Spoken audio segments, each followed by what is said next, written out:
Spoilers ahead. Watch out, and take care. The movie begins with the main character Joe, acting agitated in the bathroom. He is an LAPD officer, awaiting a court hearing for the incident that occurred 8 months earlier, while he was on duty. Because of this, he is now working the night shift at the 911 call center, after being transferred from his previous assignment. It is obvious that Joe doesn't like this job, because he doesn't give it his all. Many emergency calls come in that night. In one of them, a man explains that his car has been stolen, and that his 3-month-old is also inside. Joe gets up to get a coffee, and finally realizes how important and difficult this job as a 911 operator is. At that time, criminal activities are increasing in Los Angeles, and the police could not help everyone in need. In addition, fires are spreading throughout California, making evacuation routes even more difficult. Joe steps out for a second to call his ex-wife to have a talk with his daughter. During work hours, Joe ignores a phone call from a reporter named Catherine, who wants to interview him about his criminal past. It turns out that he has not told anyone about what he has done in the past. On the other hand, he and his friend have planned everything for the court hearing to get away with charges of crimes committed. The phone starts ringing, Joe answers it, and he hears a woman, Emily, talking strangely. He thinks she is drunk, but suddenly a male voice is heard, and Joe realizes that Emily is trying to tell him that she is in danger. Emily pretends to talk to her baby, so the kidnapper won't suspect anything. Joe does a great job and communicates effectively with Emily. From this point on, Joe only asks questions with affirmative or negative answers, so that the kidnapper does not become suspicious of their calls. After pinpointing her location, Joe puts her on hold and immediately calls a police patrol. The patrol asks about the car, and Joe says he will be right back. In the process, a reporter calls him obsessively, and Joe gets distracted. The operator finds out the characteristics of the kidnapper's car, which is a white minivan. The kidnapper realizes something strange about the call, and Emily has to interrupt it. Joe tells Emily to remain calm, and to call him later when she has a chance. While monitoring Emily's location from the GPS signal, Joe immediately calls back the police patrol, and orders what course of action to take, but this is no longer his job. Nevertheless, the patrol approaches Emily's location, they close the access road and check all the white minivans that are passing nearby. A white minibus is spotted, but it turns out to be the wrong one. The police tell him to find out the license plate number of the white van, so they can locate it more easily. On the other hand, Joe continues to receive phone calls from his wife. However, he decides to ignore them, because he wants to focus only on rescuing Emily for the time being. Joe finds Emily's address and home number in the police database. He calls Emily's home phone, and his 6-year-old Abby answers it. Abby tearfully recounts that her father and Emily, her mother, left the house without a word.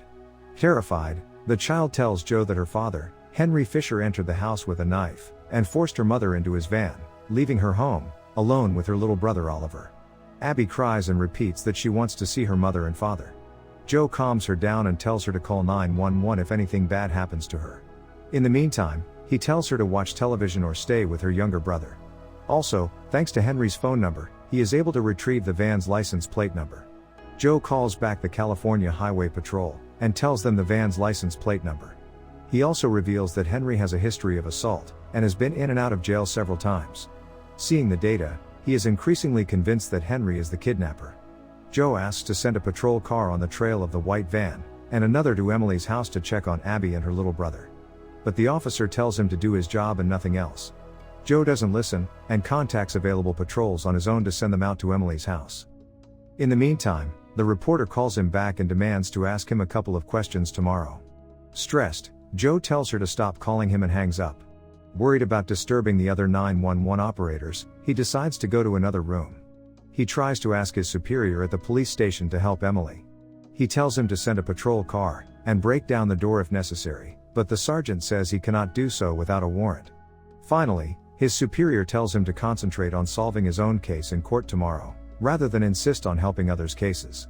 He also advises Joe not to do anything stupid, and to do his job according to standard operating procedures, since he is already in serious trouble.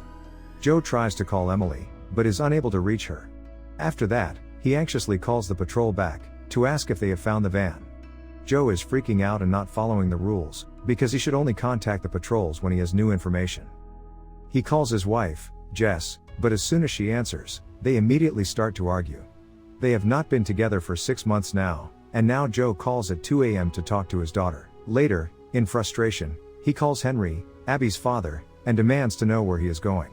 Henry says he has not been living with Emily for months, and does not seem to understand what Joe is talking about. Joe threatens him that he will go back to prison, and Henry hangs up.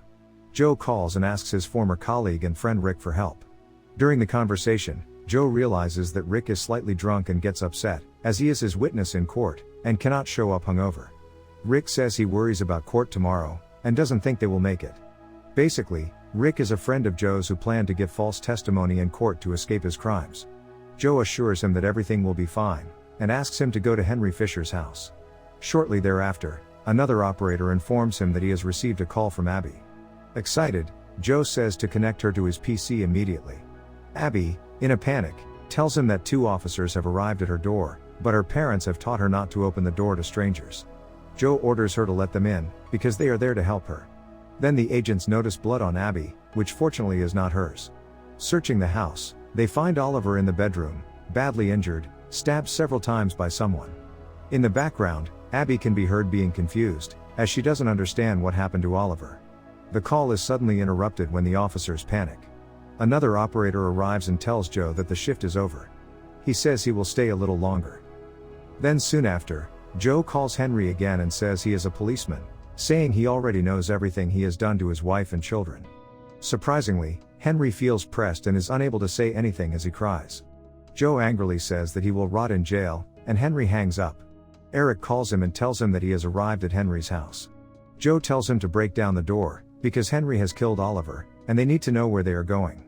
Rick manages to get inside because the door is open, and he finds a lot of tickets in Henry's name.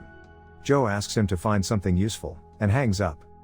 After a while, Joe calls Emily back, and asks her to put on her seatbelt. He convinces her to pull the handbrake on the van, which she does immediately, and the call is cut off. Meanwhile, emergency calls keep coming in, which Joe shamelessly ignores.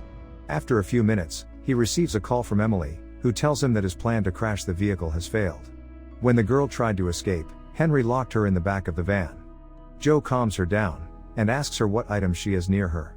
Emily reveals that there is a bag with bricks, and Joe encourages her to use a brick as a weapon to knock Henry out, and escape as far as possible. The woman is afraid and panics completely, and Joe helps her distract herself, by asking her what she likes to do in her free time with the children. Emily reveals that she likes to go with the children to the oceanarium, because she loves the silence under the water. When Joe relieves her, Emily tearfully tells him, she thought Oliver had a snake in his stomach, and that she took him out. Confused, Joe doesn't understand what she is talking about. When Henry stops the van and tries to get Emily out of the back, she hits him with a brick, and the call is cut off. Soon after, Rick calls him and reveals, he has found unpaid billing documents from a psychiatric treatment facility in San Bernardino, where Emily had been a patient. Joe, in shock, again calls the injured Henry, who eventually explains the truth to him. Henry wanted to take Emily back in the van to the facility, because she had been off her medication for several weeks, and during a psychotic episode, Emily unintentionally injured Oliver. Although he knows the facility will reject him, because he cannot afford it, and the previous bill has not been paid, he is determined to go there to protect his children. Eventually, Henry says he did not report the incident to the police, because he did not trust the court system, and still loved his wife even though they were divorced.